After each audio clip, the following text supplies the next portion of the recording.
அந்த படையெடுப்பாளன் செய்த கொடுங்கோல் செயல்களினாலே அந்த கோயிலெல்லாம் சிதலப்படுகின்ற பொழுது அந்த பொன் தகடுகள் எல்லாம் எடுக்கப்பட்டதாகவும் இப்பொழுது இருக்கின்ற நாம் அந்த விமானத்தை பார்க்கின்றோம். அப்படிப்பட்ட விமானமாக இருக்கிறது. அதனால் இந்த தட்சிண தெற்கே இருக்கக்கூடிய மேருவாக மலையாக கைலாயமாக இதை மாற்றக்கூடிய வகையில் இருந்தால் அந்த பொன்மலையாக விளங்கி இருந்தது என்பதை ஒட்டக்கூத்தர் இது குறித்து பாடல்களை பாடியிருக்கிறார். ஒட்டக்கூத்தர் இதை பாடியிருக்காரு.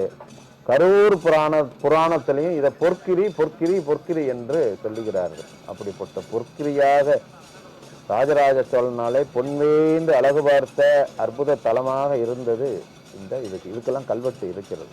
எப்படி பொன்மலை தகதகக்குமோ அதை போல தட்சிண மேருவாக தெற்கு மேருவாக தெற்கு கைலாயமாக தஞ்சை கோயிலும் பொன்மலையாகவே பொற்கோயிலாகவே தங்க மலையாகவே இருந்தது என்பது நமக்கு புரிகிறது.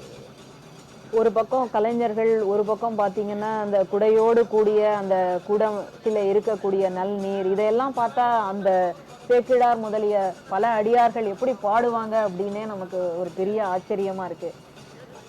அந்த குடங்கள் எல்லாம் நம்ம புனித நீர் அடங்கிய குடங்கள் நம்முடைய கலசத்துக்குள்ள உச்சியில இருக்கின்ற அந்த புனித கலசங்களுக்கு ஊற்றப்பட்டதுனால அதை எடுத்துட்டு நம்முடைய கருவறைக்கு சன்னதிக்கு நம்முடைய சிவாச்சாரியார்கள் எல்லாம் சென்று கொண்டிருக்கிறார்கள். நம்முடைய சிவாச்சாரியார்கள், ஓதுவா மூர்த்திகள், சிவனடியார்கள், சிவனையை செல்வர்கள், இப்படி பக்த பெருமக்களினுடைய எல்லாம் சூழ்ந்து நிற்க அவர்கள் அந்த கருவறைக்கு போய் கொண்டிருக்கின்ற காட்சி இந்த காட்சியாகும்.